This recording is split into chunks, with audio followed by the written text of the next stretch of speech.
Masters,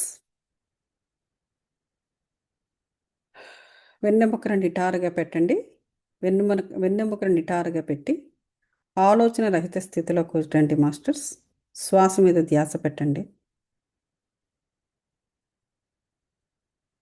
రెండు చేతులు కూడా క్లాస్ప్ చేసుకుని, రెండు కాళ్ళు యాంకిల్స్ లెవెల్లో మడుచుకొని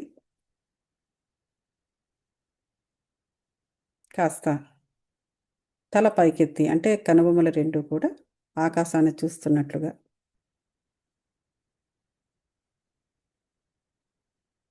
ధ్యాన స్థితిలో కూర్చోండి మాస్టర్స్. ముందుగా శ్వాసోభ్యాసము, అనగా ఊపిరితిత్తుల నిండా పూర్తిగా గాలి పీల్చుకొని, ముక్కు పుటాల ద్వారా గాలి పీల్చుకున్న గాలిని 6 సెకండ్స్ పాటు అలాగే పట్టుకొని ఉంచి, ఆ తర్వాత నెమ్మదిగా నోటి ద్వారా గాలిని వదలాలి. ఆ వదులుతూ బాడీని రిలాక్స్ చేయాలి. ఈ విధంగా మినిమం 3 సార్లు చేయండి మాస్టర్స్. ఇది ఆలోచన రహిత స్థితిలోకి రావడానికి. అయినా సరే శ్వాస మీదే ధ్యాస ఉంచాలి, ఎటుపక్క ఆలోచన చేయకూడదు. దీని తర్వాత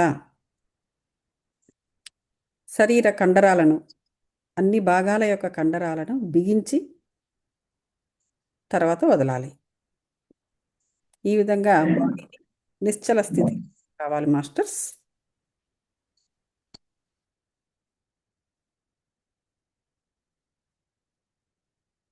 ఇప్పుడు శ్వాసోభ్యాసము మొదటిసారి మీకు ఆల్రెడీ ప్రాక్టీస్ చేయించాను కాబట్టి మీకు ఇప్పుడు వచ్చేసా అనుకుంటున్నాను.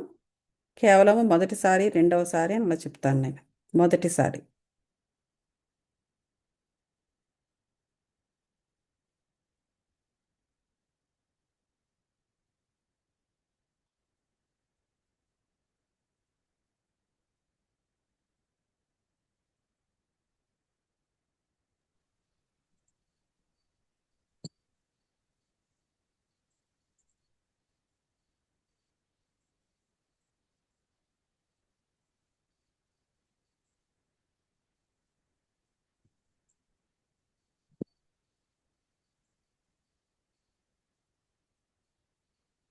రెండవసారి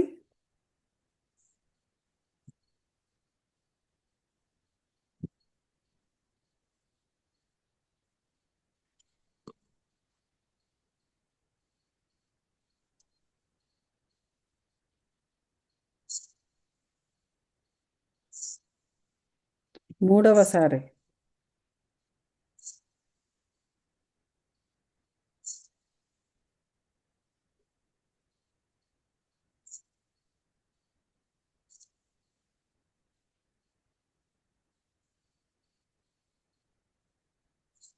మాస్టర్స్. ఇప్పుడు శరీరంలోని కండరాలన్నిటినీ బిగించాలి. అది కొంచెం కొంచెంగా, అంటే ముందుగా కాలి వ్రేళ్ళు, పాదాలు టైటన్ చేయండి మాస్టర్స్. ఇంకా స్టిఫ్ స్టిఫ్ స్టిఫ్ అలా స్టిఫ్ చేస్తూ ఎంతవరకు మీరు చేయగలరో అంతవరకు చేయండి. ఇప్పుడు రిలీజ్. ఇప్పుడు కాలి పిక్కలు, ముడుకులు, ఆ చుట్టుపక్కల భాగాలు stiff stiff stiff stiff stiff stiff. Release.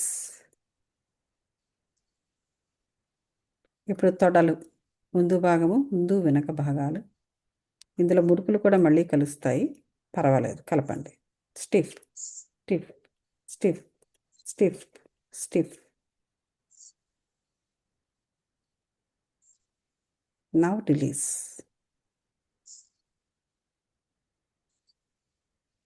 ఇప్పుడు పిరుదులు, ముందు వెనక stiff stiff stiff stiff stiff stiff stiff stiff stiff.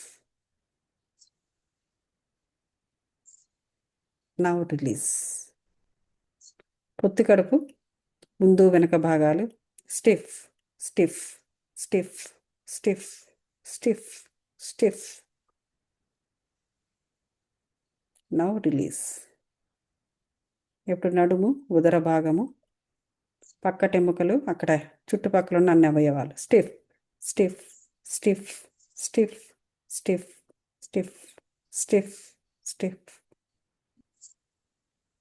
Release.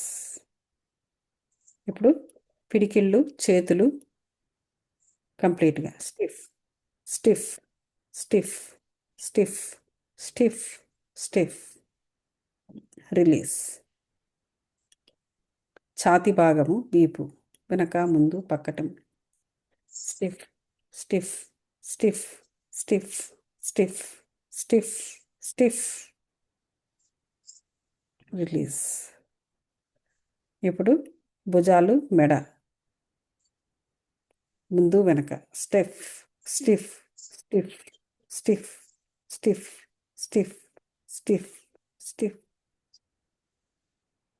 Release. ఇప్పుడు ముఖము, దవడలు, నోరు, ముక్కు, గొంతు. Stiff stiff stiff stiff stiff. Release. ఇప్పుడు నుదురు, ముందు, వెనక, తలభాగం, కళ్ళు కూడా ఇందులో ఇంక్లూడ్ అవుతాయి. Stiff stiff stiff stiff stiff. Release. కంప్లీట్గా బాడీని రిలాక్స్ చేయండి మాస్టర్స్. చూసారు ఇప్పుడు ఎంత రిలాక్సింగ్గా ఉందో. ఇదే స్థితిని మెయింటైన్ చేస్తూ ఈ పుస్తకాన్ని వినండి.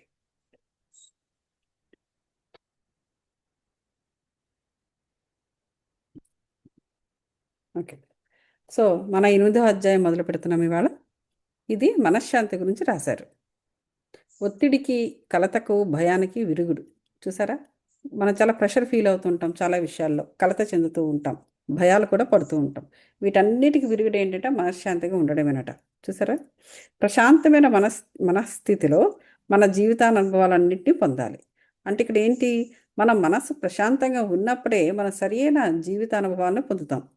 లేకపోతే ఒత్తిడికి గురవుతూనో, కలతకు గురవుతూనో, లేదా భయానికి గురవుతుండేటప్పుడు అవి మనల్ని డ్రైవ్ చేస్తాయి. అంటే ఆ భయానికి రిలేటెడ్ అనుభవాల్ని పొందడం, కలత చెందుతుంటే ఆ కలతకు చెందిన అనుభవాల్ని పొందడం, ఒత్తిడి చెందుతుంటే ఒత్తిడికి చెందిన అనుభవాలను పొందుతామే తప్ప నిజంగా మనకి విజ్డమ్ని ఇచ్చే జీవిత అనుభవాన్ని పొందము.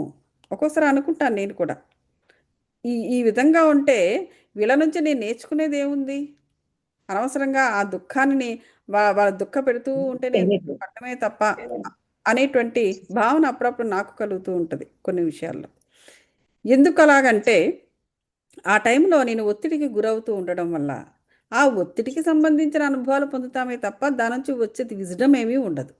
నిజమైన జీవిత అనుభవాలు మనం పొందాం. నిజమైన జీవిత అనుభవాల్ని, మనస్థితి ఎలా ఉండాలి, ప్రశాంతత, శాంతితో నిండినప్పుడే మన సోల్ ప్లాన్కి కావలసిన అసలైన జీవిత అనుభవాల్ని మనం పొందడం జరుగుతుంది. సో మానసిక అశాంతి ప్రశాంతతకు వ్యతిరేకం, మానసిక అశాంతి ప్రశాంతతకు వ్యతిరేకం. సో కాబట్టి ఈ రోజుల్లో బాగా వ్యాపించడం వల్ల ఇంచుమించుగా అదొక ప్రపంచ జాడ్యంగా అది. అయితే ఇప్పుడు జనాలు ఎట్లా ఉన్నారు, అశాంతిగా ఉండడాన్ని ఎక్కువ ప్రిఫర్ చేస్తున్నారు. ఎప్పుడూ కూడా స్ట్రెయిన్, అంటే ఎంత స్ట్రెస్ఫుల్గా, ఎంత స్ట్రెయిన్ అవుతూ ఉంటే అంత గొప్ప ఎక్స్పీరియన్స్ సాధిస్తున్నాం అనే ఫీలింగ్లో ఉంటుంటారు అనమాట. ఇప్పుడు ఇదంతా ఒక ప్రపంచంలో ఒక జాడ్యంగా మారిపోయింది. ఎవరి ఆలోచనలు అయితే సామరస్యం లేకుండా ఉంటాయో వారు ఎప్పుడు సామరస్యలేమనే చూస్తూ ఉంటారు. అది అంటే యద్భావం తద్భవతి. ఇక్కడ యద్భావం తద్భవతి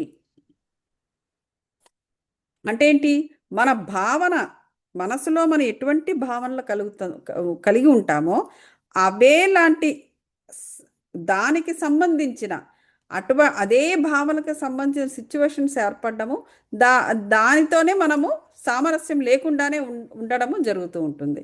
అది బాహ్య పరిస్థితుల మీద కన్నా అంతరికంగా మనం చూసే దృష్టికోణం మీద ఎక్కువగా ఆధారపడి ఉంటుందన్నమాట.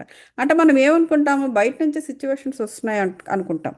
బయట నుంచే వస్తాయి, కానీ ఎందుకు ఆ సిచ్యువేషన్సే రావాలి, ప్రపంచంలో ఎన్నో సిచ్యువేషన్స్ ఉంటుండగా మనల్ని బాధ పెట్టే సిచ్యువేషన్స్ ఎందుకు వస్తున్నాయి అంటే అంతరికంగా మనం చూసే దృష్టికోణం మీద కూడా ఆధారపడి కొంతవరకు ఆధారపడి ఉంటుంది. అంటే పూర్తిగా మన దృష్టి ఎలా ఉందో దాన్ని బట్టే ప్రజలు ఆ విధంగా యాక్ట్ చేసి మనల్ని బాధిస్తున్నారని కాదు. కొంతవరకు మన దృష్టికోణం కూడా దానికి తోడ్పడుతూ ఉంటుందన్నమాట. సామరస్యాన్ని మీ లోపలే అందువల్ల ఈ సామరస్యం అనేది ఎవరూ మనకి ఇవ్వలేరు. మనం లోపలే పెంపొందించుకోవాలి. అప్పుడు దాన్ని మీరు ఇతరులకు వ్యాపించేలా చేయగలుగుతారు. అప్పుడు అది మనం ఎప్పుడైతే సామరస్యంగా శాంతిగా ఉన్నామో ఆటోమేటిక్గా ఏముంటుందంటే మన నుంచి ఆ శాంతి కిరణాలు లేదా ఆ సామరస్యపు వైబ్రేషన్స్ అనేవి మన నుంచి బయటికి వెలువడి ఈవెన్ ఆ ఎదుటి వారి యొక్క పరిస్థితిని కూడా మార్చే అవకాశాలు ఉంటాయన్నమాట. అవకాశాలు కాదు, తప్పకుండా మారుస్తాయి. ఈవెన్ వాళ్ళు నిన్ను దుఃఖపెట్టాలి, నిన్ను బాధ పెట్టాలి, వాళ్ళేంటో చూపించాలి అనేటువంటి పంథాలతో ఉన్నప్పటికీ కూడా నీ లోపల ఉన్న సామరస్యము, శాంతి, ప్రశాంతత లేకపోతే ఇలాంటి పాజిటివ్ లక్షణాలు నీలో నుంచి ఆ వైబ్రేషన్స్ ద్వారా బయటకు వచ్చి వాళ్ళని వాళ్ళని వాళ్ళ యొక్క చెడు ఆలోచనల్ని బ్లాక్ చేసేస్తాయి. సో దట్ మీ మీద ఇక ఆ చెడు ప్రయత్నాలు వాళ్ళు చేయలేరు. అది అక్కడ ఉన్న ఎందుకు పాజిటివ్గా ఉండండి, పాజిటివ్ ఆలోచనలు చేయండి, పాజిటివ్ ఎనర్జీస్నే మీరు పెంపొందించుకోండి అని ఎందుకు చెబుతున్నారంటే వాటి వల్ల మరొక లాభం కూడా ఉంది. మనమే కాకుండా మన చుట్టూ ఉన్న వ్యవస్థలో ఉన్న సిచ్యువేషన్ కూడా మనం మార్చచ్చు. ఎందుకు ఈవెన్ వాళ్ళు నీ యందు చెడుగా బిహేవ్ చేస్తూ నేను దుఃఖ పెట్టాలని వాళ్ళు ప్లాన్లతో వచ్చినా కూడా నీ యొక్క పాజిటివ్ వైబ్రేషన్స్ వాళ్ళ యొక్క ప్రయత్నాలని బ్లాక్ చేస్తాయి. ఇది పాజిటివిటీతో ఉన్న మరో లక్షణం అన్నమాట. అది అందువల్లే పాజిటివ్గా ఉండమని చెబుతూ ఉంటారు. మీరు కలత చెందినప్పుడు మీ మనస్సు రేడియో నుంచి స్టాటిక్ వస్తుంది. దేవుడి గానం, శాంతి సంగీతం, మానసిక అశాంతే ఆ స్టాటిక్ ప్రశాంతత మీ ఆత్మ రేడియో గుండా మీతో భగవంతుడు పలికే స్వరము. అది ఇప్పుడు మనం కలత చెందేటప్పుడు మన మనస్సు రేడియో నుంచి, అంటే మన మనస్సుని రేడియో అనుకున్నాం అనుకోండి, ఆ కలత చెందుతున్న మనసుతో ఉండేటప్పుడు మనసు అనే రేడియో స్టాటిక్ అయిపోతుంది. స్టాటిక్ అయిపోవడం అంటే ఇంకా పలకదనమాట. మనసు యొక్క అంటే స్తబ్దత, మనసు యొక్క రేడియో ఇంకా పలకదు, ఇంకా దాని నుంచి ఏ సంగీతము రాదు రేడియో నుంచి. సో ఎందుకు ఆ మనసంతా కూడా అశాంతితో నిండిపోయి ఉండడం వల్ల అది ఇంకా పలకట్లేదు. దాన్నే స్టాటిక్ అంటారనమాట. సో కాబట్టి అదే మళ్ళీ మనం ప్రశాంతతను, శాంతిని మనం నింపుకున్నాం అనుకోండి, మన మనసు మళ్ళీ పలకడం మొదలు పెడుతుంది, స్వరాన్ని ఇవ్వడం మొదలు పెడుతుంది. ప్రశాంతత మీలో ఉన్న భగవంతుడి అమరత్వపు జీవన శ్వాస. సో ఈ ప్రశాంతత అనేది ఏంటంటే భగవంతుని యొక్క అమరత్వపు జీవన శ్వాసే ప్రశాంతత. అందువల్ల మనం ఎప్పుడూ కూడా భగవంతుని యొక్క అమరత్వపు శ్వాసని మనము శ్వాసను తీసుకుంటూ ఆ శ్వాసను మనం శ్వాసిస్తూ ఉండాలే తప్ప మనుషుల యొక్క శ్వాస నుంచి ఎప్పుడూ కూడా నెగిటివే ఉంటుంది. ఎందుకంటే వాళ్ళ ఆలోచనలు, మెజారిటీ ఆఫ్ ద మనుషులు వాళ్ళ ఆలోచనలు, వాళ్ళ భావనా క్షేత్రము, వాళ్ళు చేసే కర్మలు, ఎందుకంటే వాళ్ళెవరూ కూడా ధ్యానులు కారు. వాళ్ళకు ఏమి చేయాలో వాళ్ళకే తెలియదు. వాళ్ళ దుఃఖాన్ని ఎలాగా బాపుకోవాలన్నది వాళ్ళకే తెలియదు. దుఃఖం మీద దుఃఖము, దుఃఖం మీద దుఃఖము, దుఃఖం మీద దుఃఖము వాళ్ళు అనుభవిస్తూనే ఉంటారు. అటువంటి వారి నుంచి నువ్వు ఏం ఆశించగలవు? వారు నీకు ఏమి ఇవ్వగలరు?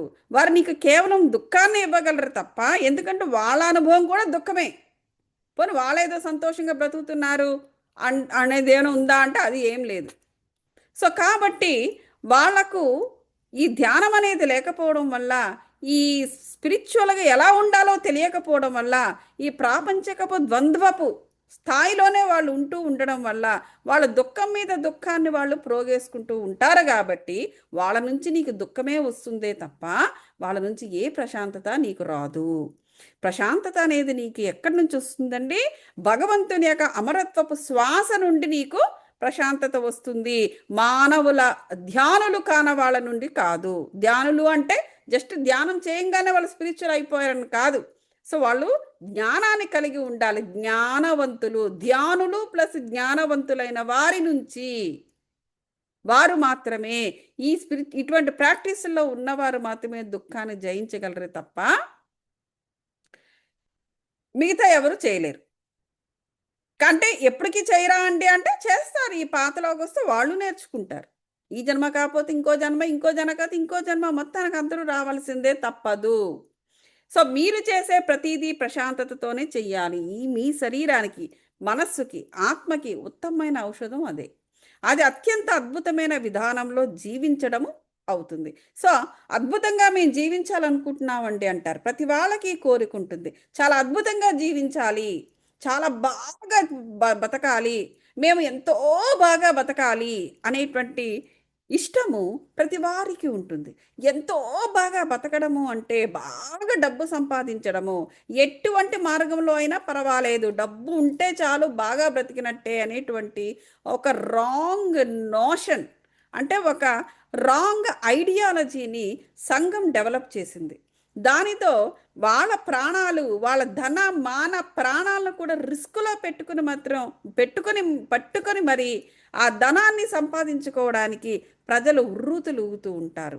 అది అద్భుతమైన జీవనం కానే కాదు. ఎందుకంటే ఫైనల్‌గా వారు రోగాల పాలైపోతారు. మనసు పాడవుతది, ఎనర్జీ పోతుంది. తర్వాత వాళ్ళ మానసికంగా, శారీరకంగా, ఆర్థికంగా పడిపోతారు. ఇన్ని విధాలుగా 7 శరీరాల్లో 6 శరీరాలు పడిపోతే ఇంకా మిగిలింది ఒక్క స్పిరిచ్యువల్ బాడీ. అది ఒక్కటి బావుంటుందా అండి? ఒకటే మాట. ఓకే. Spiritual body okay. ఆత్మ పరమాత్మతో కనెక్టే ఉంటుంది. ఎప్పుడు? నువ్వు కనెక్షన్ పెట్టుకున్నప్పుడు. ఊరకనే కనెక్ట్ అయిపోయి ఉండదు.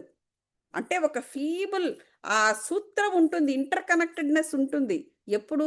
నువ్వు దాన్ని మెయింటైన్ చేసినప్పుడు. నువ్వు అలా మెయింటైన్ చెయ్యనప్పుడు దేవుడికేం పని లేదా నీతో అలా కనెక్షన్‌లో ఉండడానికి? అలాగేం జరగదది. నువ్వు పెట్టుకుంటేనే ఉంటుంది. నువ్వు అమ్మా అని పిలిస్తేనే అమ్మ కూడా నిన్ను పలుకుతుంది. నువ్వు పిలవకపోతే ఆవిడ పలకదు. సో, దేవుడైనా అంతే. కాబట్టి ఉన్న 7 శరీరాల్లో 6 శరీరాల్ని నువ్వు దుర్వినియోగపరిచిన తర్వాత, ఉన్న ఆ ఒక్క స్పిరిచ్యువల్ బాడీ మాత్రము చకచకా ఉండాలంటే ఉండేది కాదు. కాబట్టి ఎప్పుడూ కూడా మన 7 శరీరాలని కూడా మనం సుక్షేత్రంగా చూసుకుంటున్నామా లేదా అనేది చాలా ఇంపార్టెంటు. ఈ ప్రశాంతత అనేది ఏంటంటే భగవంతుని యొక్క అమరత్వపు శ్వాస. అతని యొక్క శ్వాస, గాలి ఆ విధంగా ఉంటుంది. దానిని మనం పీల్చాలి. ఇలాంటి దుఃఖితులది కాదు. మీరు చేసే ప్రతీదీ ప్రశాంతతతోనే చేస్తూ ఉండాలి. శాంతి భగవంతుడి పూజాపీఠము. భగవంతుని యొక్క పూజాపీఠం ఏంటండి? శాంతి. సంతోషము అతని యొక్క స్థితి. నెల ఉండే స్థితి. నువ్వు ఎప్పుడైతే ఆ శాంతి అనే దానిని ఒక పీఠంగా, పూజాపీఠంగా చేసుకున్నావో, శాంతి ఎక్కడుంది? నీలోనే నింపుకుంటున్నావు. అంటే నీ శరీరాన్ని ఒక పూజాపీఠంగా నువ్వు చేసుకుంటే అందులో నివసిస్తాడు భగవంతుడు. అంటే నువ్వే అక్కడ సింహాసనాన్ని అయిపోతున్నావు. నీలో వచ్చాను ఉంటాడు. అప్పుడు నీకేముంటుందండి? నీకు నెల ఉండే స్థితి ఏమిటి? సంతోషము. ఎప్పుడు శాంతిని కోల్పోనని మనస్సులో నిర్ణయించుకుంటే అప్పుడు మీరు దైవత్వాన్ని సిద్ధింప చేసుకోగలరు. చూసా? ఎప్పుడు శాంతి కోల్పోనని మీరు మనసులో నిర్ణయించుకుంటారో, మీరు ఒక ఒట్టు పెట్టుకోవాలి అందరూ కూడా. అందరూ కూడా శాంతిని నేను నెలకొల్పుకుంటాను నాలో. నా 7 శరీరాలకు శాంతే కావాలి. ఎందుకంటే ఆ శాంతి అనేది భగవంతుని యొక్క పూజాపీఠము. ఆయన నేను శాంతిని నింపుకుంటే ఆయన వచ్చి నాలో నా నా నాతో కనెక్షన్ పెట్టుకుంటాడు దేవుడు. నాలో వచ్చి ఉండిపోతాడు. అప్పుడు నాకు నెల ఉండేది సంతోషమే అని దీని ఒట్టు పెట్టుకున్న నాడు దైవత్వము సిద్ధిస్తుంది. ఈ లోపల ఒక రహస్య మౌన మందిరాన్ని కూడా మనం ప్రతిష్ఠించుకోవాలి. అంటే ఎప్పుడు మౌనం, ఎంత మాట్లాడాలో అంతే. అనవసరంగా ఎవరితోనే మాట్లాడాల్సిన అవసరం లేదు. అందులోకి విపరీత మనస్థితులను, పరీక్షలను, యుద్ధాలను లేదా అపసామరస్యాన్ని రానీయకండి. అది నువ్వు ఎంత ఎక్కువగా జనాలతో నువ్వు రాసుకుని పూసుకుని మాట్లాడుతూ 24 గంటలు ఉంటావో నీకంత విపరీతంగా నీ మానసిక స్థితి పైకి కిందకి పైకి వాళ్ళు చేస్తారు ఆ విధంగా. అలా అవుతూనే ఉంటుంది. రకరకాల పరీక్షలు వస్తూ ఉంటాయి. మనుషులు పెడతారు, ఇలా ప్రకృతి ఇచ్చే పరీక్షలు పెడుతుంది. ప్రతీదీ ఇంకా విశ్వం కూడా నీకు పరీక్షలు పెట్టేస్తూ ఉంటుంది. ఎందుకు? నువ్వు నిన్ను అందులో నుంచి బయటికి లాగడానికి. యుద్ధాలు వస్తూ ఉంటాయి. ఆ యుద్ధం, ఈ యుద్ధం, పనికి మాలిన యుద్ధాలన్నీ కూడా మనుషులతో వచ్చేస్తూ ఉంటుంది. అపసామరస్యము, ఇంకా సామరస్యం అనేది కుంటుపడుతుంది. సో అవన్నీ రానివ్వద్దు అని చెప్పేసి అంటున్నారు. పగను, ప్రతీకారాన్ని, కోరికలన్నింటినీ బయటే ఉంచేయాలి, లోనికి తీసుకురాకూడదు. ఆ శాంతి మందిరంలో భగవంతుడు మీకు అప్పుడు దర్శనమిస్తాడు. అది. మీరు శాంతిని కొనలేరు.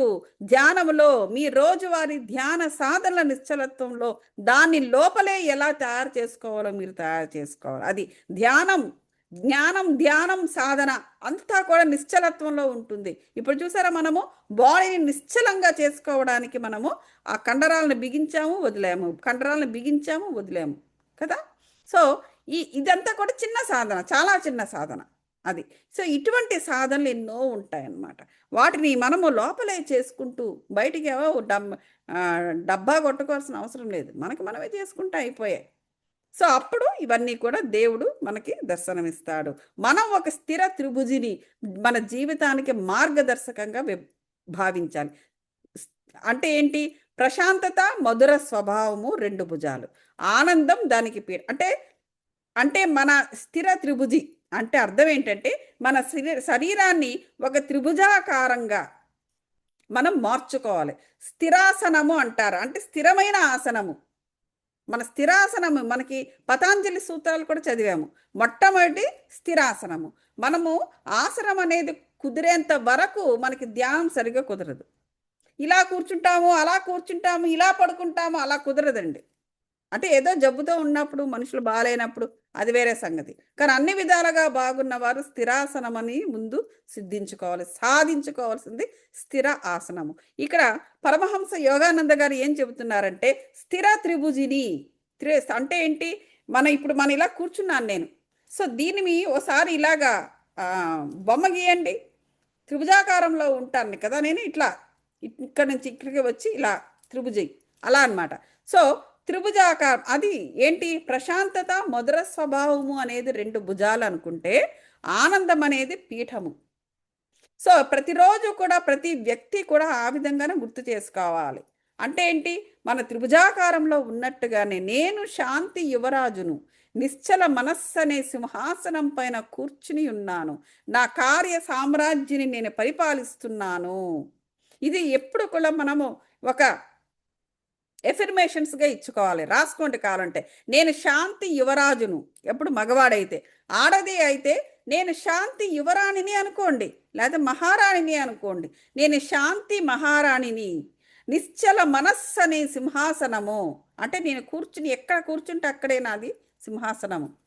అదేంటి? నిశ్చల మనస్సు అనే సింహాసనం పైన కూర్చొని నా కార్య సామ్రాజ్యాన్ని నేను పరిపాలిస్తున్నాను. ఇది ఇచ్చుకోవాలన్నమాట. ఒక వ్యక్తి తన పనులను తొందరగా చేసినా, నెమ్మదిగా చేసినా, ఏకాంతంలో ఉన్నా, మనుషుల మధ్య తీరిక లేకుండా ఉన్నా అతని కేంద్రం ప్రశాంతంగా సమబుద్ధితో ఉండాలి.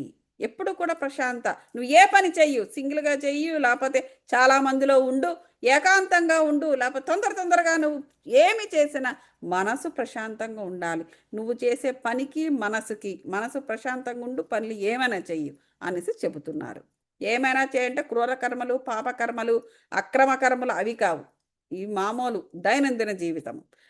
మానసిక అశాంతి ఎలా ఉంటుంది? సహజంగానే శాంతంగా ఉండే వ్యక్తి తన హేతుబద్ధతను, యుక్తాయుక్త విచక్షణను లేదా హాస్య చతురతను ఏ పరిస్థితిలోనూ కోల్పోడు. అది సహజంగా శాంతంగా ఉండేవాడు ఎప్పుడు తన బద్ధతను కలిగి ఉంటాడు, క్రమశిక్షణ కలిగి ఉంటాడు, యుక్తాయుక్త విచక్షణ కలిగి ఉంటాడు, సరదాగా హాస్యంగా చతురతంగా మాట్లాడుతూ ఉంటాడు. సో అతడు తన శరీర కణజాలాల ప్రసరణకి ప్రతికూల ప్రభావం చూపే కోపము లేదా భయమనే విషయంతో నింపడు. అది అతను ఎప్పుడు కూడా సరదాగా ఉంటాడంట, శాంతంగా ఉండే మనిషి. మన శరీర కణజాలాలు యొక్క ప్రసరణలు ఏమున్నాయండి? ఎప్పుడు ప్రసరించేది లింఫ్ ప్రసరిస్తుంది, రక్తం ప్రసరిస్తూ ఉంటుంది, గాలి లోపలికి వెళ్ళి బయటకు వస్తుంది. ఇవి ఎప్పుడు కంటిన్యూస్గా జరిగే ప్రసరణ వ్యవస్థలు మనలో కదా. ఈ ప్రసరణ వ్యవస్థలకి ఎప్పుడు ఆటంకం కలుగుతుంది?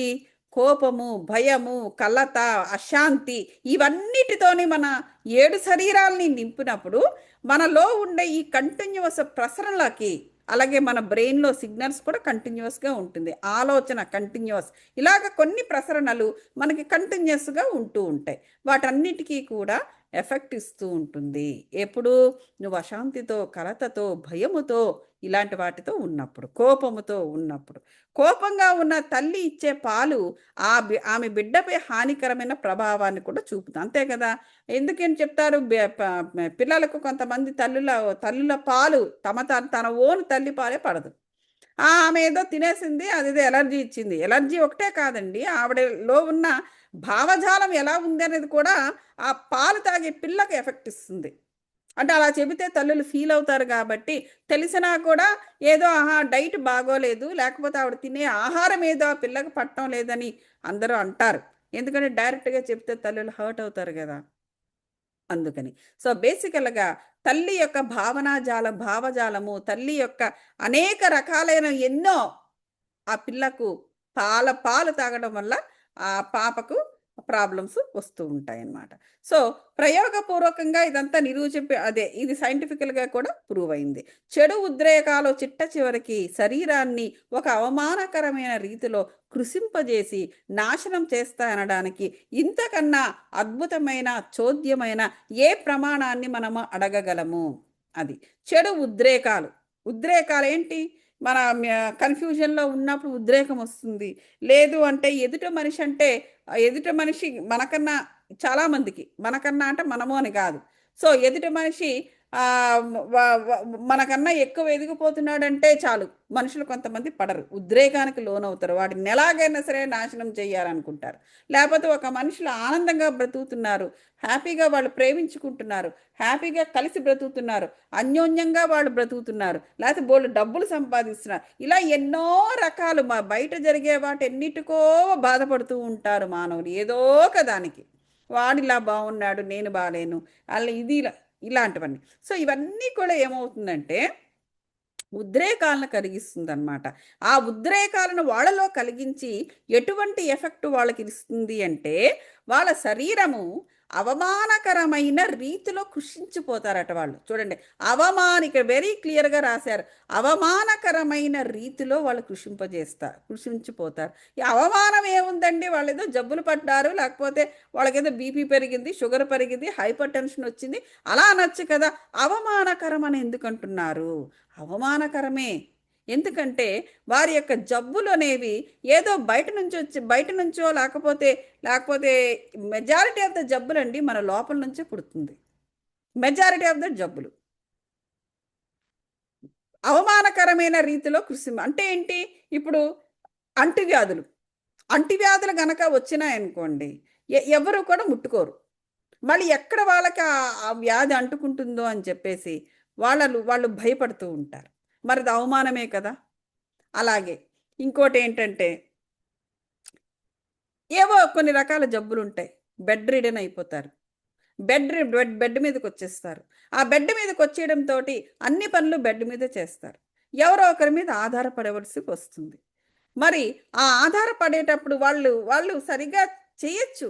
కానీ మనస్ఫూర్తిగా చేస్తున్నారో లేదో, ఎవరి మీదో ఇలాంటి పనులకు నేను ఆధారపడ్డానని అవమానపడుతూ ఉంటారు. అలాంటివన్నీ కూడా ఎందుకు జరుగుతూ ఉంటాయంటే, అవమానకరమైన రీతిలో కృశించిపోతారు. చూసారా? ఎందుకు? నువ్వెప్పుడూ కూడా ఏనాడో కూడా నువ్వు పాజిటివ్‌గా ఉండలేదు. ఎదుటివారి యందు నువ్వు పాజిటివ్‌గా ఉండలేదు. ఎప్పుడు చూసినా ఎదుటివారిని అనుమానించడం, ఇలా రకరకాలుగా చేసినప్పుడు అదంతా కూడా అవతలోడికి తగలడం, తగలకపోవడం సెకండరీ, అది పక్కన పెట్టేయండి. కానీ ముందు అసలు చేసిన వాడే ముందు ఎఫెక్ట్ అవుతాడు. అందుచేత శరీరము అవమానకర రీతిలో కృశించిపోతుంది. నాశనము చేస్తాయనడానికి అలా కృశించి నాశనం అయిపోతారనడానికి ఇంతకన్నా అద్భుతమైన చోద్యమైన ప్రమాణం ఏముంటుంది అని చెప్పేసి అంటున్నారు. భయం, కోపం, విచారం, పశ్చాత్తాపం, అసూయ, దుఃఖం, ద్వేషం, అసంతృప్తి, కలతలకు సంబంధించిన ఆలోచనలు ఎక్కువగా లోను కావడము, సరైన ఆహారము, తగిన వ్యాయామము, శుభ్రమైన గాలి, సూర్యరశ్మి, అనుకూలమైన పని, జీవితాశయము మొదలైన సాధారణమైన జీవితానికి అవసరమైన మూలకాలు కూడా లభించవు. ఇవన్నీ మానసిక అశాంతికి కారణాలు. చూసారా? ఇంకా ఏమి కలుగుతాయి? అవమానకరమైన చూసారా? అవమానకరమైన రీతిలో కృషించిపోతారు అనంటే, నేను చెప్పిన ఆ కారణాలే కాకుండా చూడండి ఎన్ని రాస్తున్నారు. ఏమిటా అవమానకరమైన అవమానకరమైన రీతిలో కృషించడము అంటే సరైన ఆహారము దొరకదు. ఒకవేళ దొరికినా సరిగ్గా కడుపు నిండా తినలేరు.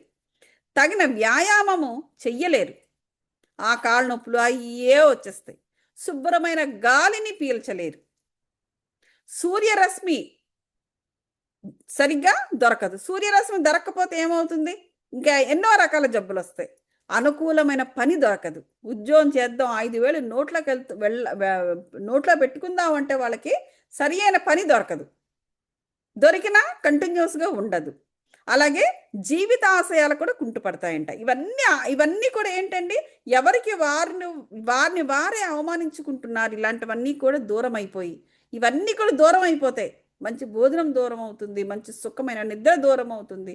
సరిగ్గా వ్యాయామం చేద్దామంటే ఒళ్ళు సరిగ్గా ఉండదు, శుభ్రమైన గాలి దొరకదు, ఎండ సూర్యోదయ భగవానుడు కూడా కరుణించడు. సరైన ఉద్యోగం లేదా సరైన వ్యాపారం ఏదో చేసుకుని 5,000 నోట్లోకి వెళ్ళేటట్టు ఉందామంటే జరగదు. అలాగే ఎక్కువగా ఆలోచనలకు లోనైపోతుంటారు. కలతలకు, అసంతృప్తి, కలత, అసూయ, దుఃఖము, ద్వేషము ఇవన్నీ కూడా కారణాలైపోయి మానసికంగా ఎంతో అవమానకర రీతిలో కృషించడం అనేది జరుగుతుంది. చూసారా ఎంత ఉందో? 120 వోల్టుల విద్యుత్ ప్రవాహంలో వెలిగే బల్బుకి 2,000 వోల్టుల విద్యుత్ శక్తి ప్రవహింపజేస్తే ఆ బల్బు ఏమవుతుంది? వెంటనే మాడిపోతుంది. అంతే కదా? మన బల్బు ఎంత? 120 వోల్ట్స్.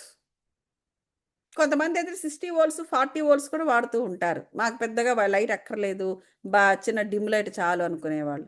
సో ఈ 120 వోల్ట్స్ యొక్క విద్యుత్ ప్రవాహం ఉంటే చాలా బల్బుకి. అలాంటిది నువ్వు విపరీతమైన వోల్ట్స్ 2000 వోల్ట్స్ విద్యుత్ శక్తి నువ్వు ప్రవహింపజేస్తుంటే ఆ బల్బు ఉంటుందా పోతుందా?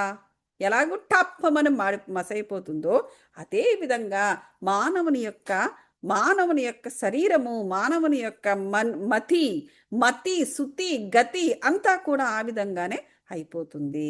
నాడీ మండలం తట్టుకోలేదు. మానవుని యొక్క నాడీ మండలం నాడీ మండలములు అంటే ఎన్ని నాడులు ఉన్నాయండి? 72,000 నాడులు ఉంటాయి. ఎనర్జీ బాడీ 72,000 నాడులు తట్టుకోలేవంట. కానీ మనసు అశాంతికి చికిత్స ఉంది. ఆ మానసిక అశాంతికి ఒక చికిత్స ఉందట. ఏమిటి? రోగి తన పరిస్థితిని విశ్లేషించుకొని కొంచెం కొంచెంగా తనకి వినాశనము కలిగిస్తున్న తీవ్రమైన ఈ ఉద్రేకాలను, ప్రతికూల భావాలను తొలగించుకోవడానికి అతను ఇష్టపడుతూ ముందుకు రావాలి. చూసారా? మానసిక అశాంతికి చికిత్స ఉందిట. ఎలాగా? కానీ ఆ మనిషి ఆ మార్పుకి సిద్ధపడాలి. తన సమస్యలను నిష్పక్షపాతంగా విశ్లేషించుకోవాలి. తాను చెడు పనులు చేసినా కూడా అది నిర్మోహమాటంగా తన యందు తాను ట్రూగా ఉండాలి. తన యందు తాను సత్యంగా ఉండాలి. ఎస్, నేను తప్పు చేశానా? ఎస్, తప్పు చేశాను. అలా తనకి తాను ట్రూగా ఉండాలి, సత్యంగా ఉండాలి. జీవితంలోని అన్ని పరిస్థితుల్లోనూ ప్రశాంతంగా ఉండటం చేస్తే తీవ్రమైన మానసిక అశాంతి కూడా నయమవుతుంది. అలా మానసిక అశాంతికి గురైన వ్యక్తి తన పరిస్థితిని తాను అర్థం చేసుకుంటూ, తన జీవితంలో కొన్ని సర్దుబాటులు చేసుకుంటూ, అడ్డుపడుతున్న తన ఆలోచనలన్నీ విశ్లేషించుకుంటూ, ఆ ఆలోచనలో ఉన్న లోపాలను బయటికి విడిచేస్తూ తను మార్పుకి సిద్ధపడాలి. తాను మార్పుకి సిద్ధపడినప్పుడే తనలో మార్పు వస్తుంది, లేకపోతే రాదు. దీనికి స్పిరిచువాలిటీలోకి వచ్చి ఇంకా అది చేయండి, ఇది చేయండి, లేకపోతే రిలీజియస్గా వెళ్ళి ఆ ఉపవాసాలు ఈ వ్రతాలు ఏమి చెయ్యొద్దు. జస్ట్ నువ్వు ఏం చేస్తున్నావో దాన్ని విశ్లేషించుకో. నువ్వు ఎవరిని ఏమి పూజలు చేయొద్దు, నువ్వు ఎవరికి ఏ ధ్యానము చేయక ముందు అసలు నువ్వు చేస్తున్నది కరెక్టా కాదని విశ్లేషించుకో చాలు. అది చాలా ఎక్కువ. నెక్స్ట్, ఏదైనా ఒక చోటికి హడావిడి పడుతూ మానసిక ఉద్వేగ స్థితిలో వెళ్ళి ఆ తర్వాత అక్కడికి వెళ్ళాక కూడా అశాంతిగా ఉంటారు. హడావిడికి ఏదో వెకేషన్లకు వెళ్ళిపోయి అక్కడ ప్రశాంతంగా ఉందాం అనుకుని వెళ్తారు, కానీ ఉండరు. ఎందుకు? మనసులో ప్రశాంతత లేదు కాబట్టి ఉద్రేక నరాల సంతులనాన్ని ఇది. ఈ ఉద్రేకము లేకపోతే అనేక రకాల ఉద్రేకాల గురించి ఇప్పుడే చదివాను నేను మళ్ళీ ఏకరో పెట్టట్లా. ఇవన్నీ కూడా ఏం చేస్తుందండి, శరీరం యొక్క నరాల సంతులనాన్ని తలకిందులు చేస్తుంది. అంటే ఏంటి, నర్వస్ వీక్నెస్ వచ్చేస్తుంది. కొన్ని భాగాలకైతే ఎక్కువ శక్తిని పంపి ఇతర భాగాలకు శక్తి తగ్గిపోతుంది. అప్పుడు ఏం జరుగుతుందండి, ఈ నరాల యొక్క శక్తి క్షీణిస్తుంది. అప్పుడే దానికే అంటారు నర్వస్ వీక్నెస్, అంటే నరాల బలహీనత వచ్చిందండి, అందువల్ల ఈ మందులు వాడండి అంటారు. మందులంతా కూడా నిద్రపోవడం ఎక్కువ ఉంటుంది. అది విశ్రాంతిగా శాంతంగా ఉన్న శరీరము మనశ్శాంతిని ఆహ్వానిస్తుంది. అది. సో ఇప్పుడు మనం ఒకటి ఆల్రెడీ చేసాం. ఏంటి, శరీర కండరాలను బిగించడం. శరీరాన్ని ఇప్పుడు మనం ఇందాక చేసినది ఏంటి, శరీర కండరాలను బిగించడము వదలడము, బిగించడము వదలడము చేసాం కదా. అలా కొంచెం కొంచెం కొంచెం మొత్తం శరీరాన్ని అంతా బిగబెట్టి ఉంచలేము కాబట్టి కొంచెం కొంచెంగా మనం సడలించాము కదా. సో దీని ఈ సంకల్పాన్ని ఇదేంటి చేయడం వల్ల ఏమవుతుందంటే, ఈ ప్రాణశక్తి అనేది ఏదైనా అక్కడ శరీర భాగంలో ఇప్పుడు నిందా చదివాను కదా, నరాల సంతులన తప్పుతుంది. ఎందుకు, కొన్ని భాగాల్లోకి ఎక్కువ శక్తి వెళ్ళి ఎనర్జీ, మరి కొన్ని భాగాల్లో తక్కువ శక్తి వెళ్ళడము, లేకపోతే మరికొన్ని భాగాల శక్తే వెళ్ళదు. సో ఎప్పుడైతే మనం ఈ ప్రక్రియ అంటే ఈ బాడీ నిశ్చలత కోసం ఇందాక మనం చేసామే, కొంచెం కొంచెంగా ఒక్కొక్క భాగాన్ని మనము కండరాల్ని బిగించడము, అది కూడా ఏంటి సంకల్పంతో. ఏ సంకల్పము, నిశ్చలతలోకి రావాలి మనము. ప్రతి ఒక్క భాగము ఈ శరీర సంతులనము, నరాల సంతులన, అలాగే 7 శరీరాల యొక్క సంతులన గురించి నేను ఇది చేస్తున్నాను అనేటువంటి సంకల్పాన్ని ఇచ్చుకొని చేసుకోవచ్చు. ఆ సంకల్పంతో మనం కండరాలని బిగించాము, సడలించాము. దీనివల్ల ఏం జరుగుతుంది, ఆ ఇర్రెగ్యులర్గా ఉన్న ప్రాణశక్తి, అక్కడ ఎక్కువ ఇక్కడ కొంచెం ఇక్కడ లేకపోవడము, ఇలా ఇర్రెగ్యులర్గా ఉన్న ప్రాణశక్తి శరీరం మన ఇలా పట్టి వదలడంలో అన్ని భాగాలకు సర్దుకుంటుంది, మళ్ళీ తిరిగి సమానంగా ప్రవహిస్తుంది. అప్పుడు బాడీ నిశ్చల స్థితిలోకి వస్తుంది. ఎంతసేపు అయినా సరే ఇలాగే కూర్చుని మెడిటేషను చెయ్యగలరు. లేకపోతే ఇలా కూర్చోలేకపోతున్నామండి, అదండి ఇదండి, కాళ్ళు నొప్పి పెడుతున్నాయండి, అదండి ఇదండి, ఇలా చాలా చెప్తూ ఉంటారు. దానికి కారణం ఇదే. శక్తి అక్కడ స్పందించడాన్ని శక్తి పూరణ చేస్తూ క్రొత్త ప్రాణాన్ని ఇస్తున్నట్లుగా అనుభూతి చెందాలి. అది కేవలము నరాలు బిగించి వదలడమే కాకుండా మనం సంకల్పం ఇచ్చుకొని ఆ విధంగా శరీరంలో ప్రతి ఒక్క భాగానికి సంతులనము వచ్చింది, నరాల సంతులనంతో పాటుగా అన్ని భాగాలు సంతులనాన్ని పొందినవి అని మనం ఒక ఇది ఇచ్చుకొని సంకల్పాన్ని ఇచ్చుకొని ఆ పని చేస్తాము. దానితో పాటు ఒక అనుభూతి కూడా కావాలి. ఏమిటా అనుభూతి, శక్తి అక్కడ స్పందించింది, ప్రతి భాగంలో శక్తి ప్రాణశక్తి ప్రవహించింది, శక్తి పూరణ జరిగింది, కొత్త ప్రాణం నాకు వచ్చింది అని ఇట్లాగ అనుభూతిని చెందుతూ చేయాల్సిన పరిస్థితి చేసుకోవాలి. సో సడలించినప్పుడు దాన్ని మన మొత్తం అంతా సడలించిన తర్వాత చూసారా, శరీరం ఎంతో తేలిగ్గా ఉంటుంది, అంతవరకు బరువుగా ఉంటుంది.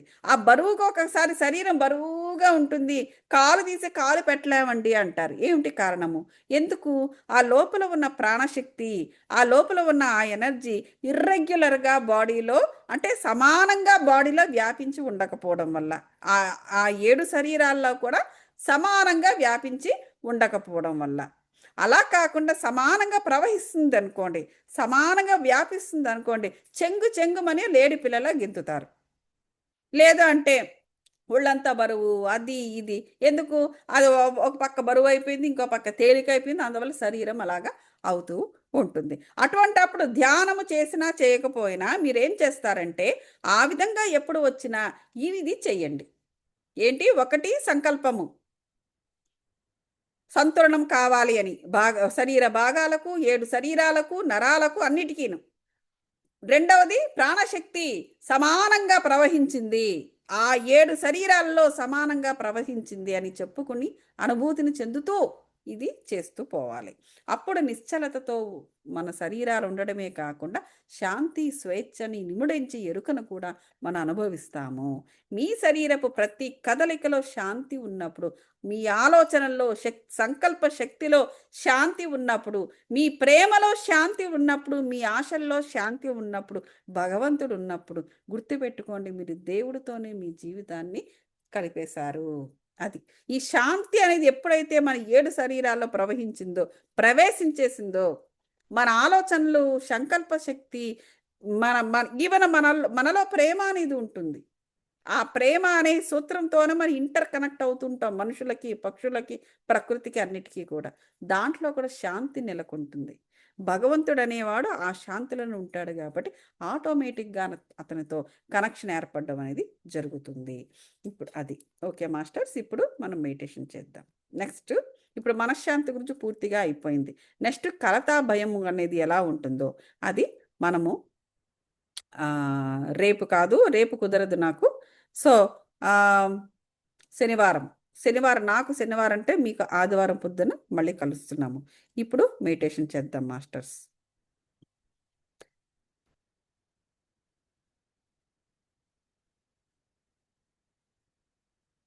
ఓకే, కంటిన్యూ చేయండి మెడిటేషన్.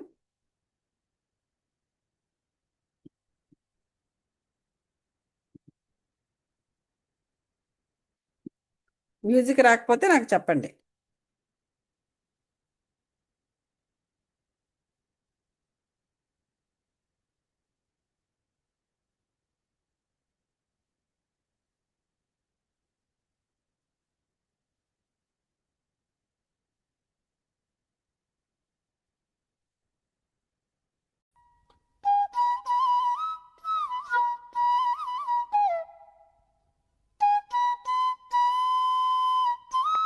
మ్యూజిక్ వస్తుంది కదా, రాకపోతే చెప్పండి.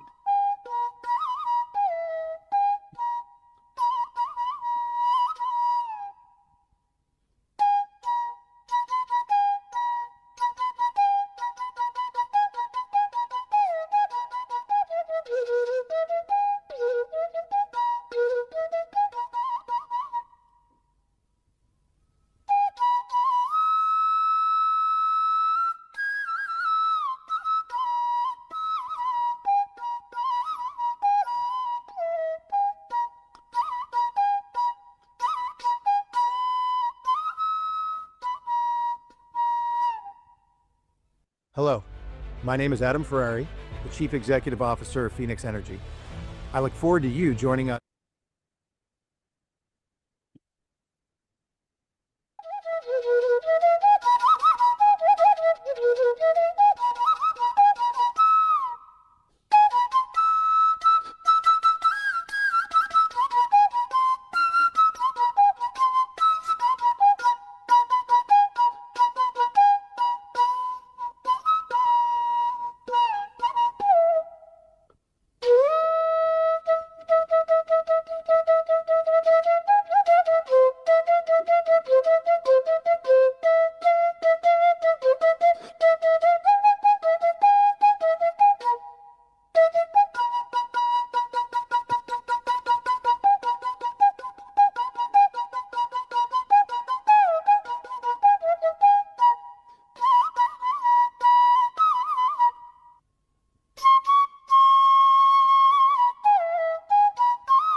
Do you need a loan for your business? Well, if you've been around for over a year, I'm about to show you how to get up to $3 million in funding. Sounds too good to be true? Then come closer.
why you have a beer belly, even if you don't drink.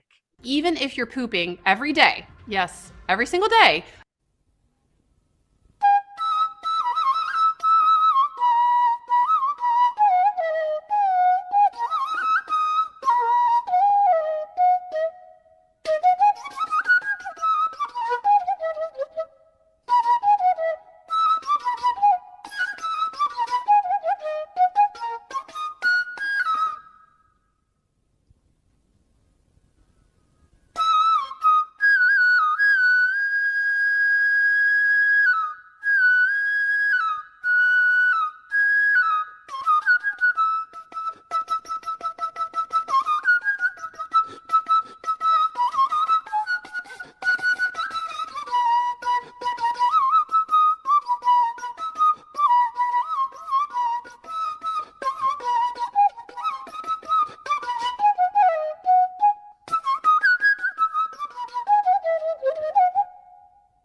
This credit card has an interest rate that's really, really low. How low?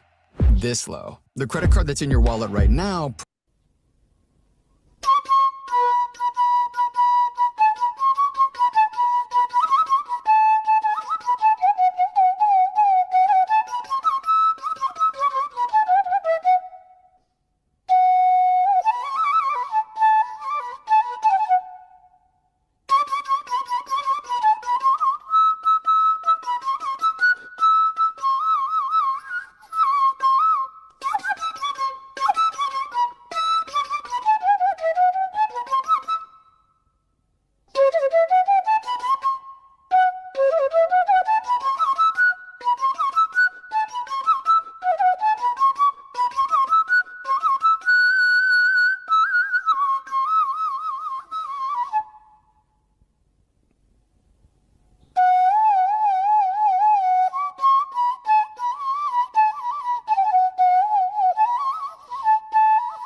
Okay masters, high energies నుండి normal state of మైండ్కి రావడానికి నెమ్మదిగా try చేయండి masters. Take your own time. Positive divine energies, వాటిలో నిక్షిప్తమైన అనేక divine గురు శక్తి, డివైన్ ఏంజలిక్ శక్తి, డివైన్ సోల్స్ యొక్క శక్తికి ధన్యవాదాలు తెలుపుకుందాం మాస్టర్స్. అలాగే పంచభూతాలకు, ప్రకృతి మాతకు ధన్యవాదాలు తెలుపుకుంటున్నాము. జన్మనిచ్చిన తల్లిదండ్రులకు, సొసైటీకి ధన్యవాదాలు తెలుపుకుందాము. అలాగే మీ 7 శరీరాలకు ధన్యవాదాలు తెలుపుకోండి మాస్టర్స్. ఇప్పుడు 2 అరచేతులను తీసుకుని కండ్ల మీద పెట్టుకోండి. సహజ స్థాయిలో ఊపిరి పైకి పీల్చుకోండి. మెల్లగా ఊపిరి వదులుతూ 5 సెకండ్స్. 5, 4, 3, 2, 1, 0. నెమ్మదిగా 2 కళ్ళు ఓపెన్ చేసి మీ అరచేతులను 2 నవ్వుతూ చూసుకోండి masters. Thank you so much. ఏదైనా ప్రశ్న ఉంటే నన్ను అడగవచ్చు. ప్రశ్న లేకపోతే మనం మళ్ళీ ఆదివారం పొద్దున, మీకు ఆదివారం పొద్దున, నాకు శనివారం సాయంత్రము కలుద్దాం. Thank you so much.